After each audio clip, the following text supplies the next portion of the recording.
नमस्कार, मैं हूं मकरंद काले। मैं लेकर आया हूं आपके लिए मध्य प्रदेश की वो तमाम बड़ी खबरें जो आज सुर्खियों में रहीं। मध्य प्रदेश की सबसे पहली खबर विधानसभा सत्र को लेकर। विधानसभा का मानसून सत्र आज से शुरू हो गया है। कांग्रेस, बीजेपी दोनों के ही विधायक एक दूसरे के सामने अपना अपना पक्ष रख रहे हैं। कांग्रेस विधायक सरकार को घेरने का काम कर रहे हैं तो बीजेपी अपने बचाव में अपने तर्क दे रही है। आज शुरुआत ही हंगामेदार रही। यहां पर कांग्रेस के विधायक, पूर्व मंत्री, तमाम नेता विधानसभा के बाहर लहसुन के बोरे लेकर पहुंच गए। लहसुन के गिरते दामों से किसान परेशान हैं। अलग अलग इलाकों में लहसुन का इतना भी भाव नहीं मिल पा रहा कि वो उसे मंडी तक ले जा सकें। इसीलिए किसान कभी उसे ट्रक के नीचे रौंद रहे हैं तो कभी नदी में, तालाब में फेंक रहे हैं, कभी उसमें आग भी लगा रहे हैं। ये तस्वीरें सामने आने के बाद ये चर्चा आम है कि मध्य प्रदेश में लहसुन के दाम नहीं मिलने पर किसान परेशान हो रहे हैं और उनकी इस परेशानी का कोई समाधान नहीं खोजा गया। कांग्रेस विधायकों ने लहसुन को विधानसभा के दरवाजे पर फैला दिया और वहां पर नारे लगाने लगे कि विधायक खरीदने के लिए पैसा है तो लहसुन भी खरीदो। कांग्रेस विधायक और पूर्व मंत्री जीतू पटवारी, पूर्व कृषि मंत्री सचिन यादव ने सरकार पर गंभीर आरोप लगाते हुए कहा कि सरकार के पास विधायकों को खरीदने के लिए तो पैसा है, लेकिन किसानों को देने के लिए नहीं है। बहुत ज्यादा लहसुन की पैदावार एक परेशानी का सबब बनी हुई है। इसको लेकर के एक मैकेनिज्म बनाने की जरूरत है कि एक पर्टिकुलर क्षेत्र में अगर लहसुन की पैदावार हो रही है, अगर वो कम होती है तो उसे कहीं से बैलेंस किया जा सके। इसी उम्मीद में सरकार ने देश भर की मंडियों को जोड़ने की कवायद तो की थी, लेकिन ये कवायद पूरी तरह से अपना रूप इख्तियार नहीं कर पाई है। यही वजह है कि कभी किसी सब्जी की शॉर्टेज हो जाती है तो कभी किसी सब्जी की अधिकता। दोनों ओर पिसता किसान है। सरकार का अपना तर्क है। सरकार कह रही है कि हम किसानों को नुकसान नहीं होने देंगे, लेकिन इसके बावजूद अपने वादे को पूरा करने में फिलहाल सरकार असमर्थ नजर आ रही है, क्योंकि जब जरूरत है मदद भी तभी मिलनी चाहिए। इसके अलावा पोषण आहार घोटाला, साथ ही कारम डैम में हुए भ्रष्टाचार के कथित आरोप, इन तमाम मुद्दों पर कांग्रेस आने वाले दिनों में भी बीजेपी सरकार को घेरने वाली है। देखना दिलचस्प होगा कि विधानसभा का सत्र आगे किस तरह का रहता है। दूसरी अहम खबर बयानबाजी को लेकर है। कांग्रेस और बीजेपी दोनों को ही नेता एक दूसरे पर आरोप प्रत्यारोप कर रहे हैं। इन आरोप प्रत्यारोपों की शुरुआत हुई कांग्रेस की भारत जोड़ो यात्रा से।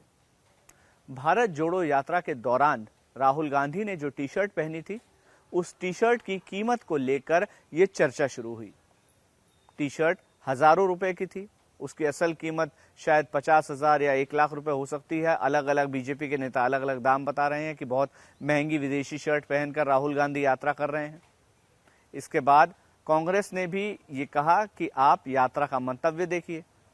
प्रधानमंत्री, दूसरे बड़े नेता जब लाखों रुपए का सूट पहनते हैं तब तो सवाल खड़े नहीं होते, लेकिन राहुल गांधी के कपड़ों पर सवाल खड़े हो रहे हैं।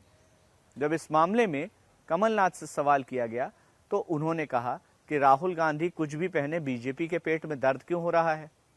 दिन में 3-3 बार कपड़े बदलने वाले नेता भी मौजूद हैं, 10-10 लाख सूट पहनने वाले नेता भी बीजेपी में मौजूद हैं, लेकिन इसके बावजूद उन पर चर्चा नहीं की जाती। राहुल गांधी के कपड़ों पर चर्चा की जाती है। इसके अलावा एक और बात कमलनाथ ने कही कि वो चाहते हैं कि राहुल गांधी एक बार फिर से कांग्रेस के प्रेसिडेंट की कमान संभाले। ये अपने आप में एक बड़ा बयान है, क्योंकि इस बयान के मायने ये हैं कि कमलनाथ भी परोक्ष रूप से, प्रत्यक्ष रूप से राहुल गांधी के अध्यक्ष बनने की बात का समर्थन करते हैं। बाकी लोगों की G23 की राय कुछ भी हो, लेकिन कमलनाथ राहुल गांधी के पक्ष में है।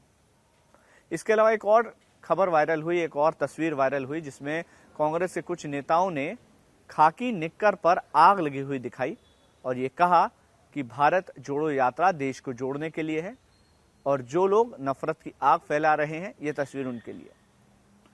तो जब निक्कर में आग की तस्वीर वायरल हुई तो बीजेपी के नेता कांग्रेस पर हमलावर हो गए। हमला इतना ज्यादा, इतना तीखा था कि बीजेपी के नेताओं ने निजी कमेंट तक करना शुरू कर दिया।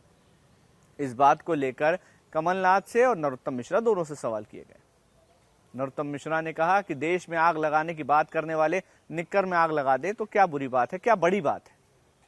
इस पर कमलनाथ ने कहा कि आप जब टी शर्ट पर बात करते हैं तब हम कुछ ना बोलें, और जब निक्कर में आग लगने की बात आती है तो पूरी बीजेपी खड़ी हो जाती है। क्या पूरी बीजेपी निक्कर पहनती है? इशारा साफ था कि जब आप कपड़ों पर कमेंट करेंगे तो हम भी कपड़ों पर कमेंट करेंगे। तो जाहिर है आरोप प्रत्यारोप की ये लड़ाई राजनीतिक रंग दिखाती है।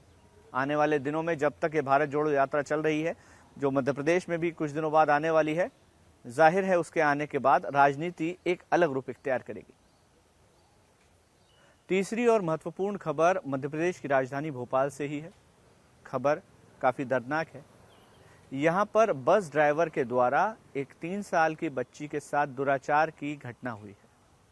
बस ड्राइवर को और उसके हेल्पर को गिरफ्तार कर लिया गया है। महिला हेल्पर को गिरफ्तार किया गया है।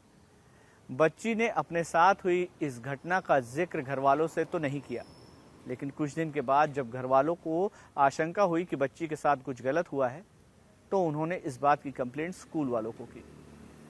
अंदेशा तब हुआ जब अचानक बच्ची के कपड़े बदले हुए मिले। इस दौरान जब घर वालों ने स्कूल में टीचर से संपर्क किया तो टीचर ने कहा कि बच्ची तो स्कूल से अपने यूनिफॉर्म में गई है।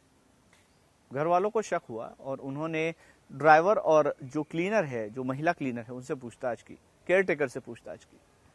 तो पता चला कि बस में उसने पानी पिया था, जिसके बाद उसके कपड़े गीले हुए। कपड़े गीले होने के बाद उसके कपड़े बदले गए।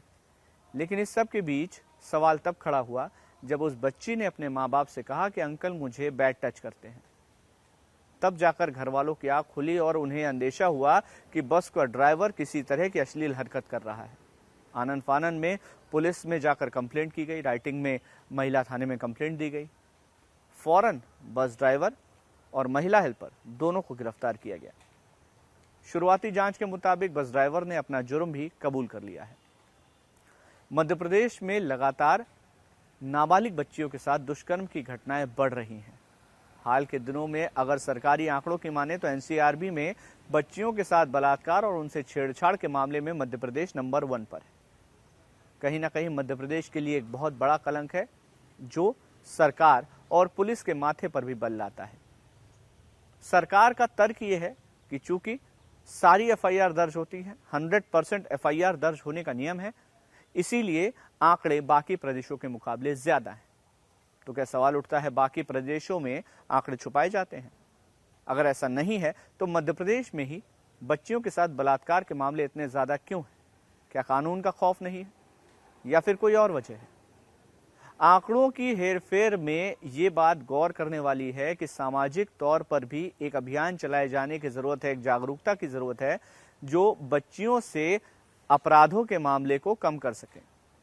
लोगों से उम्मीद यही की जाती है कि वो अपने आस पड़ोस में लोगों को समझाएं, अपने परिवार में अपने बच्चों को समझाएं कि बच्चियों के साथ, महिलाओं के साथ अभद्रता उनके कैरेक्टर में नहीं होनी चाहिए। तो जाहिर है कि इस तरह के अपराधों को रोकने के लिए न सिर्फ पुलिस को कड़े कानून बनाने होंगे, कड़े कानूनों का पालन कराना होगा, बल्कि सामाजिक लोगों की भी जिम्मेदारी है कि इस तरह की भावनाओं को पनपने ना दें या फिर इस तरह के लोगों को समाज से भी बाहर का रास्ता दिखाएं।